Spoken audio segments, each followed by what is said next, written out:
MEA का बड़ा बयान आया है ऑपरेशन सिंदूर को लेकर के, अपडेट कीजिए। जी बिल्कुल निकिता, अगर आप देखेंगे तो एमईए ने तक ये बात बोली है कि पाकिस्तान को जो है पीओके खाली करना पड़ेगा, और ये भी बताया कि किस तरह के तरीके से भारतीय वायुसेना ने बिल्कुल प्रिसीशन से जो आतंकी कैंप जो चल रहे हैं भावलपुर, मुरीद के और मुजफ्फरनगर को, उनको डिस्ट्रॉय करा। और अब बिल्कुल पाकिस्तानी साइड को बता दिया गया है कि अ, अगर वो गोली चलाएंगे तो यहाँ से गोली चलेगी, अगर वो रुकेंगे तो यहाँ से भी रुके रहेंगे। तो अब सीधी सी बात है, अब देखने वाली बात रहेगी किस तरीके से। अभी हम आपको बता दें अपने दर्शकों को कि एक भारत से एक टीम गई है यूएन सिक्योरिटी काउंसिल में, जो सैंक्शंस कमेटी है 1267, उसको उसमें सारे सबूत देगी कि देखिए पाकिस्तान किस तरीके से खुले में जो है आतंकी टेररिस्ट कैंप्स चलाता है। और पूरा प्रूफ के साथ पाकिस्तान को डिप्लोमेटिकली आइसोलेट करा जाएगा ग्लोबल लेवल पे। बहुत सी, हम आपको बता दें, बहुत सी कंट्रीज जो हैं उन्होंने साफ तौर पे पाकिस्तान को, ये पाकिस्तान का ये जो बारबेरिक टेरर अटैक था पहलगाम में, उसको कंडेम करा है। और अब जहां तक की बात माने तुर्की की, तो सरकार देखेगी कि सरकार ने ऑलरेडी नोट कर लिया है कि तुर्की ने किस तरीके से, टर्की ने भी पाकिस्तान को पूरा सपोर्ट करा और उसको कुछ मिलिट्री को कुछ आर्म्स भी दिया। तो अभी सारी बातें देखने वाली बात होगी कि किस तरीके से अब ये सारी वे फॉरवर्ड करेंगे कि पाकिस्तान जो है ग्लोबल लेवल पे आइसोलेट हो। जी निकिता। बिल्कुल, ग्लोबल लेवल पर पाकिस्तान बिल्कुल आइसोलेट है। आदित्य, एक बात और भी जानना चाहेंगे, कल जिस तरीके से प्रधानमंत्री ने भी राष्ट्र को संबोधित किया था और साथ ही साथ ये कहा था कि ऑपरेशन सिंदूर को स्थगित किया गया है, लेकिन उनकी निगाहें पाकिस्तान पर रहेंगी। अगर पाकिस्तान अननेसेसरली हमला करता है तो उनको फिर से करारा जवाब दिया जाएगा। जी बिल्कुल, कल प्रधानमंत्री नरेंद्र मोदी ने बिल्कुल साफ कर दिया कि अगर अब कोई ऐसा आतंकी हमला पाकिस्तान के द्वारा हुआ गया तो उसका मुंह तोड़ जवाब दिया जाएगा। अगर हम माने, कुछ रिपोर्ट्स हैं कि अभी तक पाकिस्तान का जो 20% उनका जो एयरफोर्स का मिलिट्री एयरफोर्स, उनका जो एयरफोर्स है और उनके कुछ हवाई एयरक्राफ्ट हैं वो डिस्ट्रॉय हो चुके हैं। तो अभी कुछ ऐसी भी रिपोर्ट सामने आई जब भारतीय वायुसेना ने जब मुरीद के, भावलपुर और मुजफ्फरनगर में जो आतंकी हमलों पे अटैक करा, तो पाकिस्तान के जो सेनाध्यक्ष है आसिम मुनीर, वो बंकरों के बीच में कहीं छुप से दिखाए पड़े थे। तो अब देखने वाली बात है कि पाकिस्तान भी अब ये बात समझ चुका है कि भारत की जो शक्ति है, जो ग्लोबल लेवल पे भारत की शक्ति है, उसको समझ गया है। तो अब देखने वाली ये बात रहेगी कि बॉर्डर पे अब पाकिस्तान का किस तरीके से रवैया रहता है, क्या वो सुधरता है या फिर कंटिन्यू रखता है अपनी इस एक्टिविटीज को। ये देखने वाली बात रहेगी निकिता जी। बहुत शुक्रिया तमाम जानकारी हमसे साझा करने के लिए आदित्य। आप आगे भी अगर कोई भी अपडेट होगी तो आपका रुख जरूर करेंगे। फिलहाल के लिए बहुत शुक्रिया। अब चलते हैं कानपुर की तरफ, जहां से बड़ी खबर आपके टीवी स्क्रीन पर आ रही है, जहां आपको बताते चले कि कुली बाजार के पास भीषण आग लग गई। हमराज कॉम्प्लेक्स के पास की ये पूरी घटना बताई जा रही है, जहां आग लगने से बाजार में अफरा तफरी मच गई। हालांकि इस घटना को लेकर के फायर ब्रिगेड को भी सूचित किया गया। फायर ब्रिगेड की टीम वहां पहुंची, लेकिन फिलहाल कुली बाजार के पास भीषण आग लगने से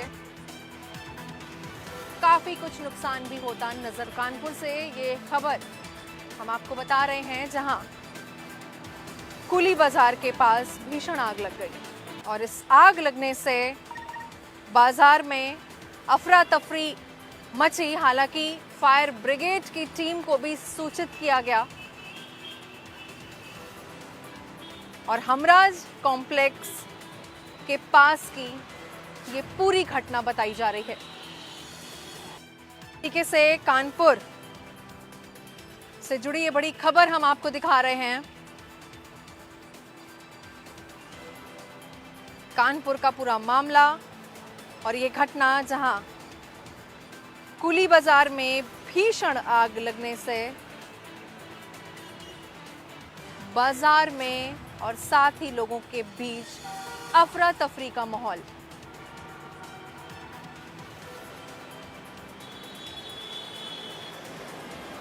हालांकि फायर ब्रिगेड को सूचित कर दिया गया इस पूरी घटना के मामले में।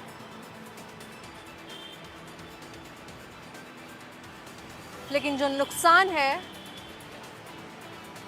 वो फिलहाल हमराज कॉम्प्लेक्स के आसपास देखा गया।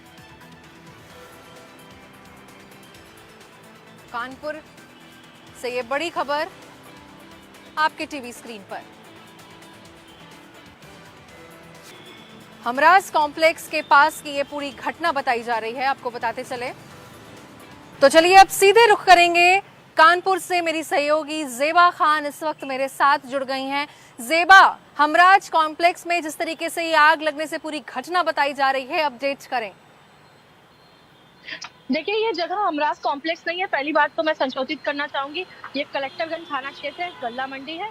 और आप देख सकते हैं यहाँ पर ये आग का नजारा है। अब इधर जो आग लगना शुरू हुई थी, यहाँ पे केमिकल था, बैटरी फटने से आग लगी थी, वो आग जो है हद तक बुझ चुकी है। लेकिन आग धीरे से जो है वो पीछे रुई के गोदाम की तरफ बढ़ गई है और वहाँ पे रुई का पूरा गोदाम है। आप देख सकते हैं किस तरीके से जो है वो आग की लपटें जो है उठ रही है। लगातार जो है फायर फाइटर्स जो है वो आग पर काबू पाने की कोशिश कर रहे हैं। भारी मशक्कत के साथ कई जो है 10-12 दमकल अब तक उससे भी ऊपर आ चुकी है। लगातार जो है आग बुझाने की जो है कोशिश की जा रही है। लेकिन आग जहां पर लगी थी, जहां से लगना शुरू हुई थी, जो पॉइंट था वहां पर तो बुझ चुकी है, लेकिन उसके आगे बढ़ गई है। और वहां पर देखिए, आप देख सकते हैं यहाँ पर जो है वो रुई का गोदाम है और लगातार यहाँ पर जो है वो आग जल रही है। जी, जिस तरीके से ज़ेबा, फायर ब्रिगेड की टीम को भी हालांकि सूचित कर दिया गया किस तरीके से आग बुझी और लोगों में जिस तरीके से अफरा तफरी मच गई, क्योंकि बाजार है और वहां पर लोगों का अमूमन आवागमन होता रहता है। जी बिल्कुल। यहाँ पर पुलिस प्रशासन ने भी पूरा सहयोग करा। इसके अलावा जनप्रतिनिधि भी आ गए थे सभी पार्टियों के, और जिला प्रशासन भी था, यहाँ के स्थानीय लोग भी थे। सभी ने यहाँ पर अपने अपने तरीके से मदद करी है और आग पर जो है काबू पाने की कोशिश करी है। यहाँ पर एक मेन जो था चार्जिंग पॉइंट था, जैसा कि स्थानीय लोग आप भी कैमरा बता रहे हैं। और वहां पर जो ई रिक्शा था उनकी चार्जिंग होती थी। जो है शॉर्ट सर्किट से या किसी भी कारणवश बैटरी फटने से ये आग लगी और उसके बाद में यहाँ पर केमिकल के ड्रम रखे थे, वहां पर वो आग वहां पहुंच गई और उसके बाद यहाँ पर जो है वो आग बुझाई जा चुकी है। लेकिन इसके बाद ये आग जो है वो धीरे से ट्रांसफर होकर, आप देख सकते हैं यहाँ पर जहाँ पर रुई रखी है, रुई का गोदाम है, यहाँ पर पहुंच चुकी है। देखिए किस तरीके से जो है आग दहक रही है, धधक रही है। लगातार फायर फाइटर्स जो है जुटे हुए हैं। तकरीबन अब जो है 4-5 घंटे हो चुके हैं आग बुझाने की जो है कड़ी मशक्कत। पूरा पुलिस प्रशासन, जिला प्रशासन, जो फायर ब्रिगेड की टीम है, फायर फाइटर्स है, पूरी तरीके से जुटे हुए हैं। उसके बावजूद भी जो है आग पर काबू अभी तक जो है नहीं पाया जा सका है और आग लगातार आगे की तरफ बढ़ रही है। जी ठीक है, बहुत शुक्रिया ज़ेबा हमारे साथ जुड़ने के लिए। आगे भी हम आपसे इस पूरी घटना पर अपडेट लेते रहेंगे। फिलहाल के लिए बहुत शुक्रिया। अब रुक करेंगे सूबे की राजधानी लखनऊ से। ये बड़ी खबर आपकी टीवी स्क्रीन पर, जहां आपको बताते चले कि 12 साल की मासूम बच्ची से रेप का मामला सामने आया है। अश्लील वीडियो बनाकर मासूम को पहले ब्लैकमेल किया और उसके बाद बच्ची को जबरन देह व्यापार में उतारा गया। उसके बाद समाज सेविका की मदद से ये पूरी सच्चाई सामने आई। बच्ची ने वन स्टॉप सेंटर 181 पर अपनी पूरी आपबीती बताई। चलिए अब सीधे रुक करेंगे लखनऊ से। मेरे सहयोगी अभिषेक मेरे साथ जुड़ गए हैं। अभिषेक, जिस तरह से फिर से एक ये रेप का मामला सूबे की राजधानी लखनऊ में देखा जा रहा है, जहां 12 साल की मासूम बच्ची के साथ रेप हुआ, अपडेट करें।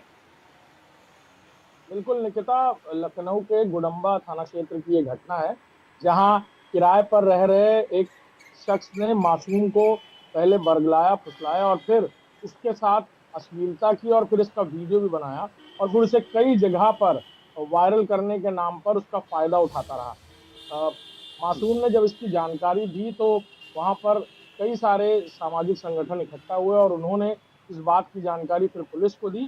दिलचस्प बात यह है कि इस पूरी घटना में इस व्यक्ति जो घर में किराए पर रह रहा था, इसकी प्रेमिका भी इस पूरी घटना में इसके साथ साथ दे रही थी और उस मासूम को देह व्यापार की तरफ ढकेलने का प्रयास किया जा रहा था। लिहाजा पुलिस ने प्रेमिका और उसके प्रेमी के अलावा भी कुछ लोगों के खिलाफ एफआईआर दर्ज की है जो इस पूरी घटना में शामिल थे और मासूम को देह व्यापार की तरफ धकेलने की कोशिश कर रहे थे।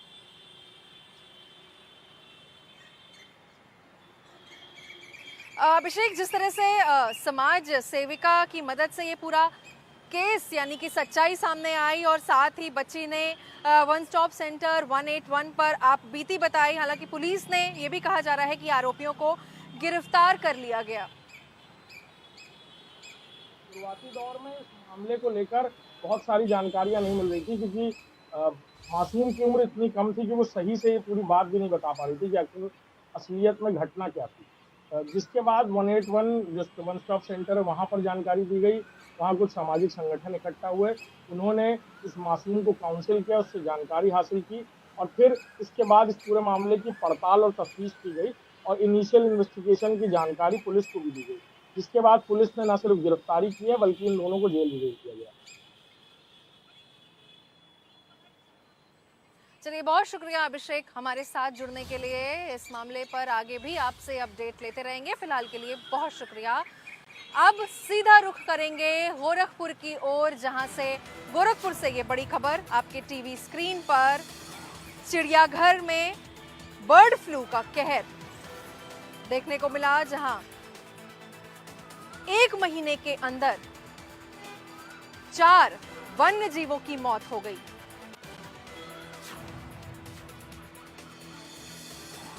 बाघिन को बर्ड फ्लू हुआ और पूरे चिड़ियाघर को अब सैनिटाइज किया जा रहा है। तो गोरखपुर के चिड़ियाघर में बर्ड फ्लू का कहर जारी।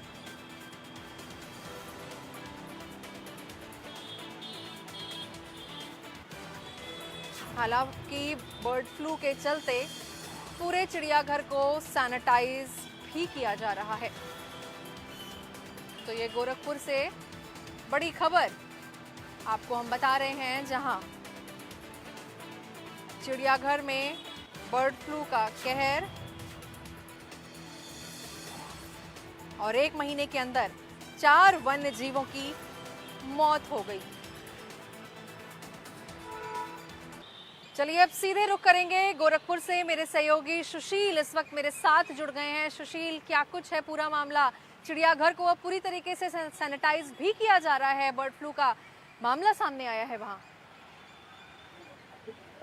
देखिए, बिल्कुल चूंकि ये जो चिड़ियाघर है वो अपने आप में बड़ा चिड़ियाघर है और ऐसे में यहाँ पर सबसे पहले जो है एक तेंदुए की मौत होती है, उसके बाद एक भेड़िया है भैरवी, उसकी मौत होती है, उसके बाद एक और जानवर की मौत होने के बाद एक बाघिन की जब मौत होती है तो उसके बाद उसका जो है पोस्टमार्टम के लिए भोपाल भेजा जाता है और वहां पर बाकायदे जब परीक्षण होता है तो उस पोस्टमार्टम रिपोर्ट के बाद जो चीजें निकल के आती हैं उसमें पता चला कि बर्ड फ्लू के कारण जो है उसकी मौत हुई है। तो उसके बाद जो है अन्य जानवर को बचाया जा सके उसको लेकर के पूरे चिड़ियाघर गया, आज के लिए पूरी तरीके से सैनिटाइज किया गया और शाम को एक बार फिर से उसको किया जाएगा। जब रिपोर्ट निगेटिव तब आम दर्शकों के चिड़ियाघर खोला गया, तब तक चिड़िया बंद रहेगा। लेकिन कहीं ना कहीं 300 से ज्यादा जो जानवर वो सुरक्षित, इसको लेकर के पहल उठाई गई है। लेकिन अगर पहले ही जो है शायद लापरवाही न होती और पहले जांच हो जाता तो शायद जो बाघी है शक्ति, जिसका मुख्यमंत्री नामकरण किया था, उसकी जान बच सकती थी, खैर की जान बच सकती थी, तमाम जानवरों की जान बच सकती थी। लेकिन फिलहाल जैसे ही रिपोर्ट आया कि बर्ड फ्लू का है तो वहाँ लोग भी परेशान हो रहा है और फिर पूरे घर को जाया जा रहा है। अंदर से कोई बाहर नहीं आता, बाहर से अंदर जा सकता, एक ही पर टाइज जा रहा है। रिकवर पूरी तरह से निगेटिव आ तब जाकर के आम दर्शक के लिए वो चिड़ियाघर खोला जाएगा। जी, बहुत शुक्रिया सुशील। हमारे साथ जुड़ने के लिए और ये ताज़ा अपडेट हमारे तक पहुंचाने के लिए। अब आगे रुख करेंगे सीधा मुरादाबाद का, जहां मुरादाबाद से बड़ी खबर आपके टीवी स्क्रीन पर हम आपको बता रहे हैं, जहां पति ने पत्नी की हत्या कर दी।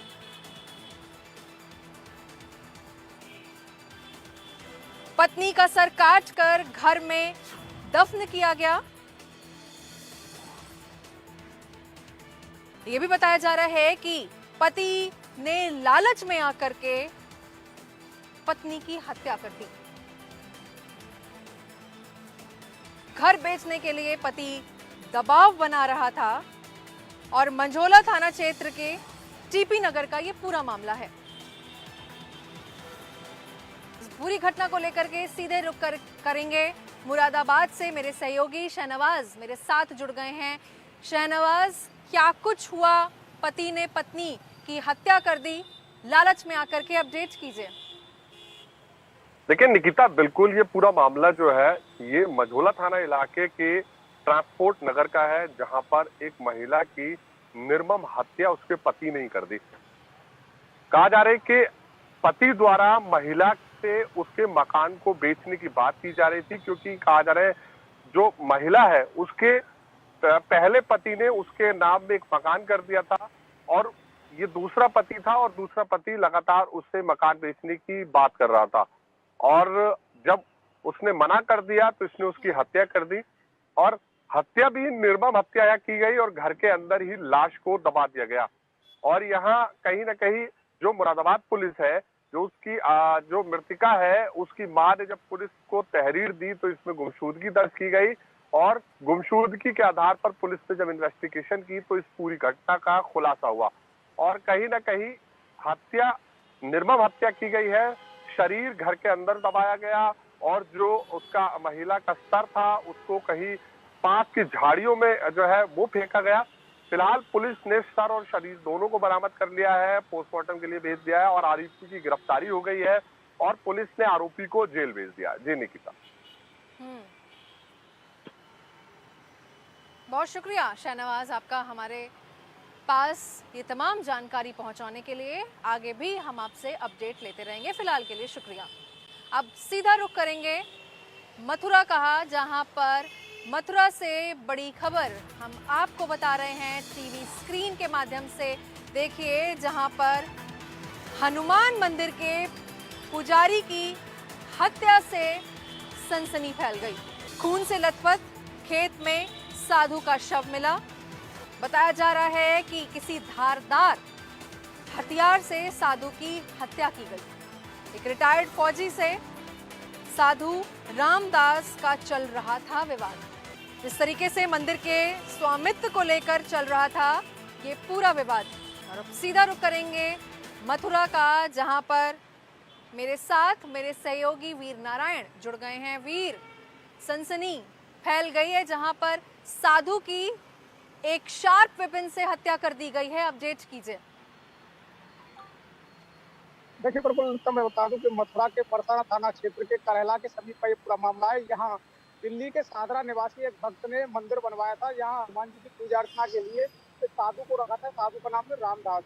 रामदास नाम के जो साधु करीब 20 साल से यहाँ हनुमान जी की सेवा पूजा कर रहे थे। इसी दौरान एक जो रिटायर्ड जो फौजी है वो नौकरी से सेवानिवृत्त होने के बाद यहाँ करके रहने लगा। इसी दौरान तो उसका मन विचलित हुआ कि इस आश्रम पर क्यों ना इस बाबा जी को हटा करके मैं यहाँ स्वयं कब्जा कर लूँ। इसी जो मंदिर की जो जमीन है इसके स्वामित्व को लेकर के दोनों में बीते दिन पहले एक विवाद हुआ था। विवाद को लेकर के इस पूरे घटना की जानकारी संबंधित थाना पुलिस को दी गई थी, लेकिन थाना पुलिस ने समय रहते कार्रवाई नहीं की। जिसका परिणाम ये हुआ कि बीती रात इस साधु की हत्या कर दी गई और धारदार हथियार के चोट के निशान जो साधु के चेहरे पे और गुप्तांगों पे मिले हैं। हालांकि जिस तरीके से जैसे ही दिन निकला और दिन में जिस तरीके से खेत में साधु का सब पड़ा हुआ मिला तो क्षेत्र में सनसनी फैल गई। घटना की सूचना संबंधित थाना पुलिस को दी गई। पुलिस के आला अधिकारी मौके पर पहुंचे और मृतक साधु के सबको कब्जे में कर पोस्टमार्टम के लिए भेज दिया। हालांकि जिस तरीके से ये हत्या हुई है, जमीनी विवाद इसमें बताया जा रहा है, क्योंकि आश्रम की जो संपत्ति है वो बेशकीमती जमीन है और उस बेशकीमती जमीन पर कब्जा करने के लिए यानी कि स्वामित्व को लेकर के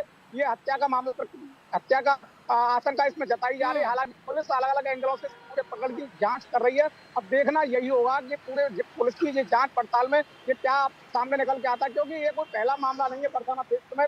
पहले भी जमीन के स्वामित्व को लेकर साधुओं की हत्या होती रही है, क्योंकि यही वो जो कारण है कि जिस तरीके से जमीन की वहाँ कीमत बढ़ रही है और आश्रमों की जमीनों ठीक है वीर,